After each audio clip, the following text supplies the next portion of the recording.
Hey guys, good morning all of you. I'm Dr. Kanishka Kaushik. Welcome you all on Topper Stop. So guys, आज सुबह सुबह test रख दिया है। वो स्कूल की याद है कैसे स्कूल जाते थे ना कि फर्स्ट पीरियड में टीचर कहती थी पढ़ाने का मन नहीं, चलो आज टेस्ट लेते हैं। सो जोक्स अपार्ट, ऐसे ही जस्ट आज मैंने सोचा कि फर्स्ट वीडियो जो है एक टेस्ट की रखी जाए, तो कि आप जो है अपने आप को एक बार जज कर सके और आगे आने वाली जो आज इंपॉर्टेंट वीडियोस हैं, मैं पहले बता दूं वीडियोस में क्या होने वाला आज की में डेवलपमेंटल इश्यूज़ को आज से हम शुरू करने वाले हैं। तो उसमें मैं रिपोर्ट्स जो होंगी स्किल इंडिया रिपोर्ट 2020-21 की कराऊंगी, उसके साथ आपका पॉलिटिकल करंट अफेयर सारा कराऊंगी और उसके साथ आपके लिए एक सरप्राइज़ वीडियो है, शायद बहुत सारे स्टूडेंट्स को उसके से जो है खुशी होएगी। तो चलिए पहले क्वेश्चंस को अटैम्प्ट करते हैं, ठीक है। 30 क्वेश्चंस जो हैं वो टोटल इसके अंदर किए गए हैं। जैसे हम हमेशा करते हैं कि आप वीडियो के साथ साथ जो अपना स्कोर लिखते जाएंगे। तो चलिए अब वीडियो को शुरू करते हैं। So guys, first question is from current affair. आपको बताना है कि जो एरोनेट एक टर्म है अभी आपको न्यूज़ में देखने को मिला था, वो किससे रिलेटेड है। तो फर्स्ट है Covid tracker software by the ministry of health. Second है आपके सामने कि इसमें इलेक्शन कमीशन ऑफ इंडिया का डाटाबेस स्टोर किया जाता है। थर्ड है कम्युनिकेशन सैटेलाइट से related and fourth is mobile application for video conferencing. तो आप एक बार वीडियो को पोज करेंगे, क्वेश्चन को अटैम्प्ट करेंगे, देन मैं आपको आंसर बताऊंगी। तो चलिए एक बार अटैम्प्ट कीजिए। Okay done. तो यहाँ पे जो सही ऑप्शन है वो है बी, डाटाबेस जो इलेक्शन कमीशन का अब स्टोर किया जाता है वो एरोनेट के अंदर किया जाता है, इस वजह से यह भी न्यूज़ के अंदर था। नेक्स्ट आता है विद रेफरेंस टू सुतरा पिक। अभी मैंने साइंस के करंट अफेयर में आपको ये समझाया है। तो सुतरा पिक जो न्यूज़ के अंदर था उससे रिलेटेड दो स्टेटमेंट्स आपको बतानी कौन सी स्टेटमेंट सही है कौन सी गलत है। तो फर्स्ट स्टेटमेंट की है ये department of science and technology के अंदर है, एंड सेकेंड जो है ये प्रोग्राम है जिसमें कि इंडिजिनस काउस के लिए रिसर्च की जा सके। तो ए ऑप्शन है आपके सामने 1, B is 2, C both 1 and 2, D neither 1 nor 2। तो एक बार वीडियो को पॉज कीजिए और इसे अटैम्प्ट कीजिए। Okay done. तो यहाँ पे देखिए मैंने ये समझाया था अपने साइंस के करंट अफेयर में department of science and technology के लिए है, और जो हमारी इंडिजिनस काउज है उनकी रिसर्च हो सके, उनकी ब्रीडिंग अच्छी तरीके से हो सके, तो डिपार्टमेंट ऑफ बायोटेक्नोलॉजी भी जो है वो मिलके ये काम कर रही है। तो ये इंडिजिनस काउज के लिए रिसर्च प्रोग्राम है। तो आपका सी ऑप्शन बोथ 1 एंड 2 यहाँ पे सही हो जाएगा। नेक्स्ट आता है अपैरी ऑन व्हील। जो स्टूडेंट्स टॉपर स्टॉप के साथ पिछली बार, मतलब कि अभी जो न्यू सब्सक्राइबर्स नहीं है, जो पहले से जुड़े हुए हैं, उनको पता होगा कि डेवलपमेंटल इश्यूज़ के अंदर मैंने ये वाला करंट अफेयर कवर किया था। बट जिन्होंने नहीं किया था, अगेन आज से जब हम डेवलपमेंटल इश्यूज़ को शुरू कर रहे हैं तो मैं दोबारा ये सारा करंट अफेयर कवर कर दूंगी आपका। तो अपैरी ऑन व्हील्स जो है वो एक प्लेटफॉर्म है जो कि 20B बॉक्सेस जो है एक मतलब कि रेडी टाइप पे रखे जाते हैं और उसको लेके जाया जाता है एक प्लेस से दूसरे प्लेस में। तो ये जो कंसेप्ट है ये किसके थ्रू दिया गया था ये आपको बताना है। ये भी आपका डेवलपमेंटल इशू का करंट अफेयर है। A is IIT Madras, second is Khadi and village industry commission, C is Indian council of agriculture research and D is ministry of commerce and industry. तो एक बार इसे अटैम्प्ट कीजिए। Okay done. तो यहाँ पे बी जो है Khadi and village industry commissions के थ्रू जो है ये वाला जो एक इनिशिएटिव है वो शुरू किया गया है। नेक्स्ट आता है आपका स्टैटिक इकोनॉमी का पोर्शन होता है। एक चीज़ मुझे डिक्लेयर करनी है कि गाइस इकोनॉमी और जो पॉलिटी की वीडियो है ना, वो मैंने जब 8 मंथ्स पहले की मैं आपको बता रही हूँ, 8 मंथ्स पहले मैंने वो सारा कंटेंट जो था वो कंप्लीट कर दिया था। मेरे खुद के हैंड रिटन नोट्स जो हैं वो वहाँ पे प्रेजेंट है प्लेलिस्ट के अंदर। तो अभी जो है हम ज़्यादा ध्यान जो है अपना EPFO के सब्जेक्ट्स पे देंगे। पॉलिटी, इकोनॉमी और जो हिस्ट्री के जो इंपॉर्टेंट वीडियो ना, हिस्ट्री की मैं 1-2 फिर भी अपलोड कर दूँगी। पॉलिटी और इकोनॉमी आप प्लीज़ वहाँ से जो है कवर कर लीजिए, क्योंकि यहाँ पर अब अगर उसको बढ़ाते रहेंगे तो और सिलेबस नहीं हो पाएगा, तो आप उसको वहाँ से कर लीजिए। अब आता है 5 ईयर प्लान्स के बारे में कि जो 5 ईयर प्लान था उसमें एक specific objective growth with stability जो पॉइंट था वो किसके अंडर दिया गया था, कौन से प्लान के अंदर। तो फर्स्ट है 3rd 5 ईयर प्लान, बी है 4th 5 year plan, C is 5th 5 year plan and D is 6th 5 year plan. तो एक बार इसे अटैम्प्ट कीजिए। Okay done. तो 4th 5 ईयर प्लान के अंदर जो है ग्रोथ विद स्टेबिलिटी का कंसेप्ट दिया गया था। नेक्स्ट आता है the portion of profit that a company distributes among its shareholder in the form of cash is usually known as. ये मैंने 3 बार आपको इंडस्ट्रियल रिलेशन में पढ़ाया, तो जल्दी से आंसर दीजिए इसका। A is yield, B is dividend, C is stock split and D is free float. तो अटेम्प्ट कीजिए इसे। Okay done. तो डिविडेंड जो है हमने देखा था ना अभी, डिविडेंड डिस्ट्रीब्यूशन टैक्स भी पढ़ा था कि उसमें क्या होता है कि जो डिविडेंड कंपनी डिविडेंड क्या होता है, एक तरीके का प्रॉफिट होता है जो कंपनी अपने शेयर होल्डर्स को देती है। तो ये क्या हो गया, एक कैश में जो प्रॉफिट दिया जाता है अपने शेयर होल्डर को, डेट इज डिविडेंड। नेक्स्ट आता है ये आपका जो है साइंस का स्टैटिक भी है, प्लस आप ये देखिए कि जो अभी कोरोना वायरस था ना उसमें जीनोमिक्स की जितना भी करंट अफेयर था वो इसी फैक्ट से भरा हुआ था, RNA और DNA से। तो ये वाला जो क्वेश्चन है ना, अगर आप अटैम्प्ट नहीं भी कर पा रहे इस टाइम टाइम में, तो इसको आप नोट कर लीजिए। इसके ना 99% चांसेस है कि ऐसा क्वेश्चन आपसे पूछा जरूर जाएगा। तो इसमें पूछा गया है कि जेनेटिक्स जो है उसमें रिवर्स ट्रांसक्रिप्शन जो होती है वो क्या होती है, आपको ये बताना है, ठीक है। तो ए है सिंगल स्ट्रैंडेड डीएनए जो होता है वो डबल स्ट्रैंडेड डीएनए में ही बदल जाता है। सेकंड है कि जो सिंगल स्ट्रैंडेड आरएनए होता है, यहाँ पे आपको जो ध्यान देना है ना वो देना है कि सिंगल स्ट्रैंडेड है या डबल स्ट्रैंडेड है, आरएनए है या डीएनए, और बिल्कुल ध्यान से इसको अटेम्प्ट करना है। तो सिंगल स्ट्रैंडेड आरएनए जो है उसको डबल स्ट्रैंडेड डीएनए में बदला जाता है, सिंगल स्ट्रैंडेड आरएनए को डबल स्ट्रैंडेड आरएनए में ही बदला जाता है, और fourth is double stranded DNA को सिंगल स्ट्रैंडेड आरएनए में बदला जाता है। तो ध्यान से स्टेटमेंट पढ़िए और इससे अटेम्प्ट कीजिए। Okay done. तो यहाँ पे जो है सेकंड वाली स्टेटमेंट जो सही है, देखिए क्या होता है बेसिकली कि जो वायरसेस होते हैं रिवर्स, देखिए ट्रांसक्रिप्शन में क्या होता है कि डीएनए से आरएनए बनता है, ठीक है। रिवर्स ट्रांसक्रिप्शन में उसका उल्टा हो जाता है, सिंगल स्ट्रैंडेड आरएनए से क्या बन जाता है, डबल स्ट्रैंडेड डीएनए बन जाता है। नेक्स्ट क्वेश्चन आता है आपका अगेन कंपनी से related. Most initial public offering जो होती है कंपनीज के थ्रू वो क्या होती है, विचार आपसे पूछा गया है। तो is very small cottage industries होती हैं। सेकेंड है स्मॉलर यंगर कंपनीज होती हैं जो कि कैपिटल को चाहिए होता है, जिनको अपने बिजनेस को एक्सपेंड करने के लिए उनको इनिशियल पब्लिक ऑफरिंग दी जाती है। Second is large privately owned companies होती हैं, and D is public sector companies होते हैं। तो इसको तो आप एक समझ के भी जल्दी से अटैम्प्ट कर सकते हैं, तो इस बार इसे अटैम्प्ट कीजिए। Okay done. तो देखिए जो बहुत छोटी या फिर जो यंगर कंपनीज होते हैं जिनको कैपिटल चाहिए होता है अपने बिजनेस को एक्सपेंड करने के लिए, उनके लिए इनिशियल पब्लिक ऑफरिंग दिया जाता है। तो बी ऑप्शन आपका सही हो जाएगा। नेक्स्ट क्वेश्चन आता है कि जो स्टैट्यूटरी लिक्विडिटी रेशो है वो बैंक्स के ऊपर सबसे पहले कब इम्पोज की गई थी। इकोनॉमी में जो है वो आपको लंबे चौड़े जो क्वेश्चन है वो नहीं पूछे जाएंगे, आपसे फैक्ट या फिर वन लाइनर क्वेश्चन पूछे जाएंगे। तो ऐसे फैक्ट्स आपको याद रखने, इससे आपको थोड़ा आइडिया हो जाएगा। तो ए जो है वो 1947 के अंदर, बी 1949 के अंदर, सी इज 1950 के अंदर, एंड डी इज 1991 के अंदर। तो एक बार इसे अटेम्प्ट कीजिए। Okay done. तो बी जो है 1949 के अंदर जो है वो first time statutory liquidity ratio जो है वो बैंक्स के ऊपर इम्पोज की गई थी। कमेंट सेक्शन में बताइए कि ये क्या होता है। और पिछली बार का जो क्वेश्चन बैंक मैंने दिया था उसमें आप लोगों ने स्कोर नहीं बताया, ज़्यादा स्टूडेंट्स ने, कम था तो कोई बात नहीं ना, मतलब कि यार ऐसे तो पता चलेगा अपने आप को, एनालिसिस होएगा कि कितना हम तैयारी कर रहे हैं। तो अपना स्कोर जरूर कमेंट सेक्शन में बताइएगा और उसके साथ ये भी बताइएगा कि स्टैट्यूटरी लिक्विडिटी रेशियो होती क्या है। नेक्स्ट आता है कि रूरल क्रेडिट से रिलेटेड जो फ्लो होता है उसमें लास्ट में क्या आता है, मतलब कि किसके थ्रू ये किया जाता है। A is primary agriculture cooperative societies, B is district central cooperative bank, C is state agriculture cooperative banks, and D is NABARD. तो एक बार इसे अटेम्प्ट कीजिए। Okay done. तो यहाँ पे किसके थ्रू किया जाता है, ये प्राइमरी एग्रीकल्चर कोऑपरेटिव सोसाइटीज जो होती है उसमें ये सबसे एंड में आएगा। नेक्स्ट आता है विच अमंग द फॉलोइंग वो setup primary for the rehabilitation of sick units. तो जो सिक पब्लिक यूनिट्स होती हैं, एस्टेब्लिशमेंट्स होती है, उनकी रिहेबिलिटेशन के लिए क्या सेटअप किया गया था। फर्स्ट है यहाँ पे industrial finance corporation of India, second is industrial reconstruction bank of India, फिर आता है small industries development bank of India, and D is central bank of India. तो एक बार इसे अटेम्प्ट कीजिए।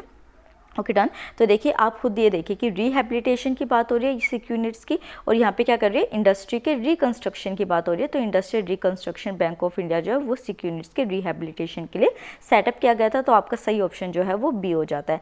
नेक्स्ट आता है कि कौन सी कमेटी जो है वो ऐसी थी जिसने की फाउंडेशन रखी थी कंप्यूटर टेक्नोलॉजी की बैंकिंग सेक्टर्स के अंदर, मतलब किसके कहने पर किया गया था ये। A is Abid Hussain committee, B is doctor Rangarajan committee, C is Narasimham committee, and D is Vijay Kelkar committee. तो एक बार इसे अटेम्प्ट कीजिए।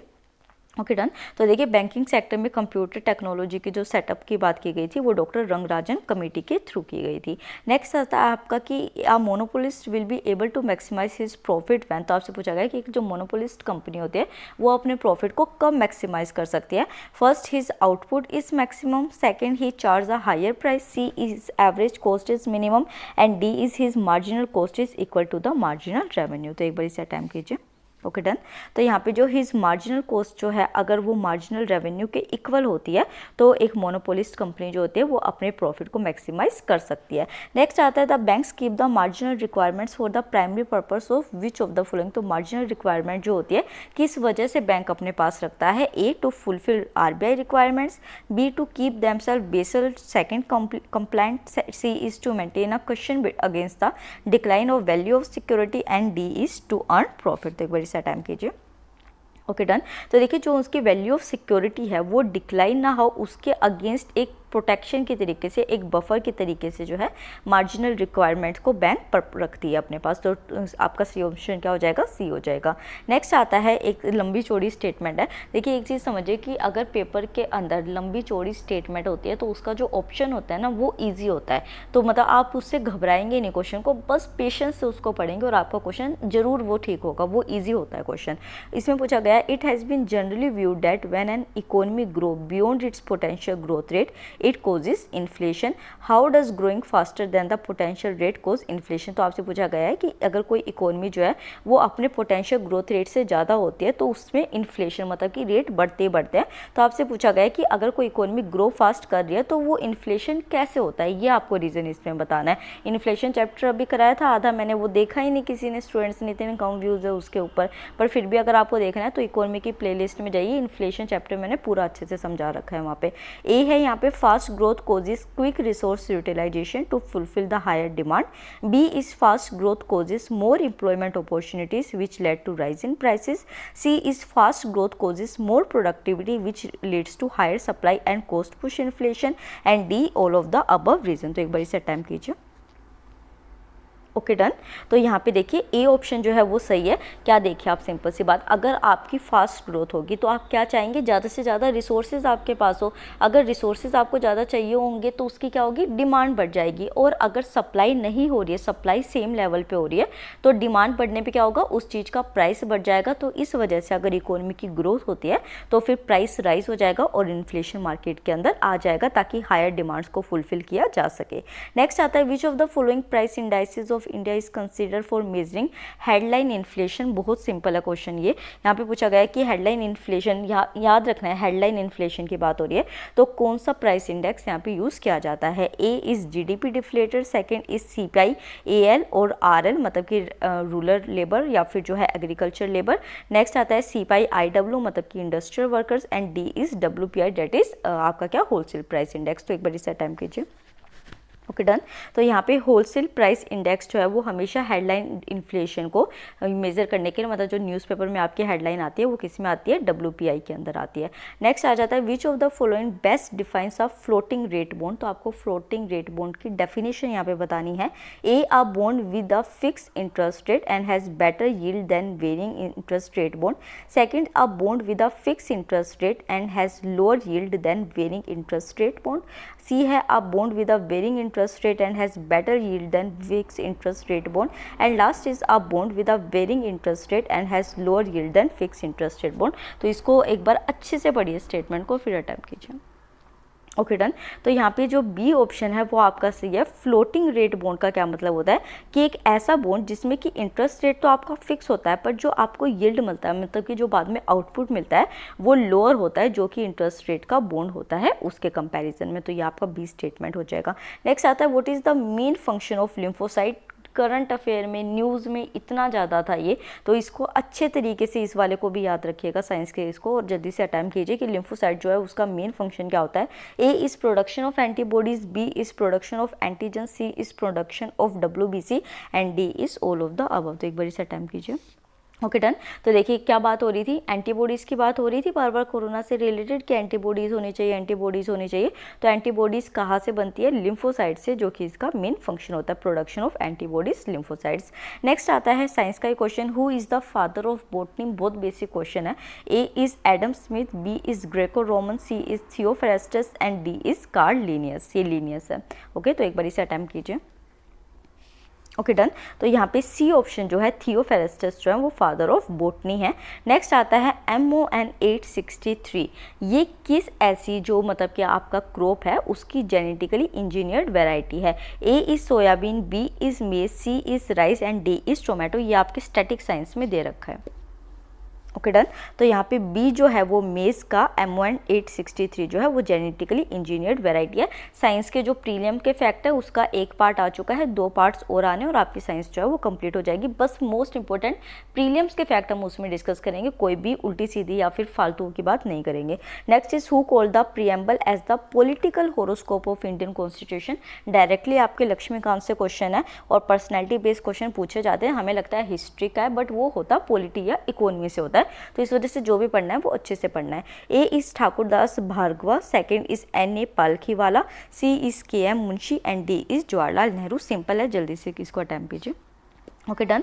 तो KM मुंशी जो है उन्होंने प्रियम्बल को political horoscope of Indian constitution कहा था।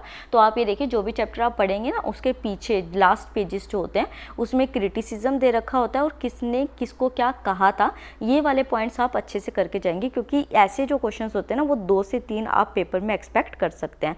नेक्स्ट आता है which of the following is the ultimate defender guarantor of fundamental rights in India. तो आपके जो फंडामेंटल राइट्स होते हैं वो किसके थ्रू प्रोटेक्ट किए जाते हैं। A is Supreme Court, B is Parliament, C is people of India and D is President of India. तो एक बार इसे अटैम्प्ट कीजिए। Okay done. तो यहाँ पे देखिए, अगर आपके फंडामेंटल राइट्स जो होते हैं वो वायलेट होते हैं तो आप कहाँ जाते हैं, सुप्रीम कोर्ट में जाते हैं। तो सुप्रीम कोर्ट क्या हो गए, फंडामेंटल राइट्स इन इंडिया के गारंटर हो गए। और ये 2015 के सिविल सर्विसेज का क्वेश्चन पेपर है। एक चीज़ मुझे कंप्लेन करनी है आप लोगों से, शायद मेरे को अभी एकदम से याद आया, कोई स्टूडेंट है, मेरे को अभी उसका नाम याद नहीं आ रहा यार, आप लोग इतना रूडली बोलते हैं, मतलब मैं आपकी सर्वेंट हूँ, आप इस तरीके से मुझे बोल रहे हैं। एक स्टूडेंट है, उसने मेरे को ये कमेंट किया है कि आप जो है खाली EPFO का पढ़ाइए, गरीब बच्चों का कंपटीशन बढ़ाने की ज़रूरत नहीं है, एंड IAS IPS का पेपर आप दे लेना। यार ऐसे तो रूडली आप बात मत कीजिए, मैं ज़्यादा फ्री कंटेंट भी आपको प्रोवाइड कर रही हूँ, सब कर रही हूँ, हर स्टूडेंट यहाँ पे आ रहा है, हर तरीके का हम स्टडी मटेरियल प्रोवाइड करेंगे, यहाँ पे EPFO का कोई कॉम्प्रोमाइज़ नहीं होगा। But please mind your language, ऐसे नेगेटिव कमेंट्स या फिर ऐसी रूड लैंग्वेज जो है वो इस प्लेटफॉर्म पे यूज़ करने की ज़रूरत नहीं है। मैं उसी पर्सन को स्पेसिफिकली कह रही हूँ, क्योंकि टॉपर्स टॉप के बहुत अच्छे स्टूडेंट्स हैं हमारे साथ जो हमें बहुत सपोर्ट करते हैं। तो प्लीज़ आप सबकी इमेज ख़राब मत कीजिए। नेक्स्ट आता है क्वेश्चन कि यहाँ पे पूछा गया कि जो BR अम्बेडकर थे उन्होंने डिप्रेस क्लासेस के लिए एक एक्ट साइन किया था, हम सबको पता है, सितंबर 1932 के अंदर, जिसमें कि क्या कहा गया था कि सेपरेट इलेक्टोरेट्स मांगे गए थे। बट गांधी जी ने फिर जो है फास्ट रख लिया था, तो उसके बाद जो वो एक्ट थी, मतलब कि वो जो एग्रीमेंट साइन हुआ था उसको ख़त्म कर दिया गया था। तो आपसे पूछा गया कि कौन सा ऐसा एक्ट था, मतलब पैक्ट था, जिसके अंदर उसको अबोलिश कर दिया गया था। ए जो है Lucknow pact, B is Delhi pact, C is Poona pact and D is Nagpur pact. तो एक बार इसको वीडियो को पॉज कीजिए और अटेम्प्ट कीजिए। Okay done. ये आपका हिस्ट्री का भी क्वेश्चन हो गया है और ये आपके थोड़े से लक्ष्मीकांत में भी डिस्क्राइब कर रखा है। तो ऐसे कॉमन टॉपिक्स को आप लेके चलेंगे। तो सी इज़ पूना पैक्ट जो है वो 1932 में डिप्रेस क्लासेस के लिए, मतलब कि जो सेपरेट इलेक्टोरेट्स मांगे गए थे, फिर उसको कैंसिल कर दिया गया था और ये गांधी जी के साथ यरवदा जेल के अंदर BR अम्बेडकर जी ने साइन किया था। नेक्स्ट आता है आपका अकाउंटिंग का। ब्रांच अकाउंट जो होता है अंडर डेब्टर्स सिस्टम, वो आपको बताना है कि किस तरीके का होता है। A is real account, B is personal account, C is nominal account and D is liability account. तो एक बार इसे अटैम्प्ट कीजिए। Okay done. तो यहाँ पे सी ऑप्शन जो है वो आपका नॉमिनल अकाउंट है। आई होप अब तक आपके जो क्वेश्चंस है वो सही हो रहे होंगे। अपना स्कोर जरूर मेरे को बताइएगा। नेक्स्ट आता है under which schedule of the companies act 2030 the format of financial statements are prescribed. A is schedule 1, B is schedule 2, C is schedule 3 and D is schedule 4। तो एक बार इसे अटैम्प्ट कीजिए। Okay done. तो C जो है वो schedule 3 जो है वो आपके कंपनीज एक्ट 2013 के अंदर, जिसके अंदर फाइनेंशियल स्टेटमेंट्स को प्रिस्क्राइब कर रखा है। जिन्होंने कंपनीज एक्ट 2013 नहीं की है तो आप जो है वो EPFO की प्लेलिस्ट में जाइए, आपको ये वहाँ पे मिलेगी, या फिर आप कंपनीज एक्ट 2030 टॉपर्स टॉप लिखेंगे तो भी आपको ये मिल जाएगी। नेक्स्ट आता है in the absence of any provision in the partnership agreement profit and losses are share by the partners in the ratio of the capital of partner. Second is equally, C is in the ratio of loans given by them to the partnership firm and D is in the ratio of initial capital introduced by the partners। तो एक बार इसे attempt कीजिए। Okay done. तो यहाँ पे D option जो है वो आपका सही हो जाएगा। अगर मान लीजिए कोई पार्टनरशिप का एग्रीमेंट का प्रोविज़न नहीं होता है आपकी कंपनी के अंदर, तो जो प्रॉफिट और लॉसेस का शेयर होता है पार्टनर्स के थ्रू, वो कैसे होता है कि इनिशियल कैपिटल उन्होंने पार्टनर्स ने कितनी लगाई थी उसके अकॉर्डिंग ही वो प्रॉफिट और लॉस को भी शेयर कर लेंगे। नेक्स्ट आता है question related to the application और interpretation of a standing order certified under the Industrial Employment Standing Order Act 1946 may be refer to. A is industrial tribunal, B is labour commissioner, C is labour court and D is industrial employment court. तो ये भी मैंने आपको करा रखा है। तो एक बार वीडियो को पॉज कीजिए और इसे अटैम्प्ट कीजिए। Okay done. तो यहाँ पे सी ऑप्शन जो है वो आपका लेबर कोड आंसर हो जाएगा। नेक्स्ट आता है which one of the following is not a feature of monopolistic competition. A large number of buyers and sellers in the market, कराया हुआ है ना ये तो। Second is differentiated products constitute the market. C is product in the market is homogeneous and D is selling cost are use for sale promotion. तो एक बार video को pause कीजिए और इसे अटेम्प्ट कीजिए। Okay done. तो अगर मार्केट में कोई भी प्रोडक्ट जो होता है वो होमोजीनियस होता है, फर्स्ट जो इकोनॉमी की वीडियो थी उसी में मैंने आपको ये बताया था, तो वो क्या हो जाता है आपका मोनोपोलिस्टिक कंपटीशन का जो फीचर है वो नहीं होता। ये तीनों जो है ये आपके फीचर हो जाएंगे। नेक्स्ट आता है who among the following is the author of the book Choice of Technique. A is A K Sen, B is K N Raj, C is V K R V Rao and D Sukhamoy Chakravarty. तो एक बार इसे attempt कीजिए। Okay done. तो यहाँ पे ए जो है ए के सैन ने लिखी थी चॉइस ऑफ टेक्निक। जो बुक्स के ऑथर्स के नाम है मोस्ट इंपॉर्टेंट, उसकी भी वीडियो है तो उसको आप अच्छे से कर लीजिएगा। Next is social cost is higher than economic cost because society is bigger than economy. B is society includes polity while economy does not included. C is cost borne by bystanders is positive and D is society include both consumer and producer. तो एक बार इसे attempt कीजिए। Okay done. तो यहाँ पे C है cost जो बाई स्टैंडर्ड्स के थ्रू बोर्न होती है वो पॉजिटिव होती है, इस वजह से जो सोशल कॉस्ट होती है वो इकोनॉमिक कॉस्ट से हायर होती है। Next and last question of today is who called the governor of a state as federal fireman. तो आपको बताना है कि गवर्नर ऑफ स्टेट जो होते हैं उनको फेडरल फायरमैन का टाइटल किसने दिया था। A is K T Shah, B is B R Ambedkar, C is Rajagopalachari and D is doctor Rajendra Prasad. तो एक बार इसे अटेम्प्ट कीजिए। Okay done. तो यहाँ पे सी ऑप्शन जो है वो सी राजगोपालचारी इसका सही आंसर है। अपना जो स्कोर है वो हमें कमेंट सेक्शन में ज़रूर बताइएगा, कोई बात नहीं कम है या ज़्यादा है, अपने आप को एनालाइज कीजिए। आज जो आने वाली 3 वीडियोस है डेवलपमेंटल इश्यूज़ को हम शुरू कर रहे हैं, उसी के साथ पॉलिटी का करंट अफेयर जो है वो 6 मंथ्स का वो करेंगे, और उसी के साथ एक वो जो सरप्राइज़ वीडियो मैं आपको कह रही हूँ वो है। तो वीडियो अगर पसंद आई है तो वीडियो को लाइक कीजिए और चैनल को सब्सक्राइब कीजिए। Thank you so much.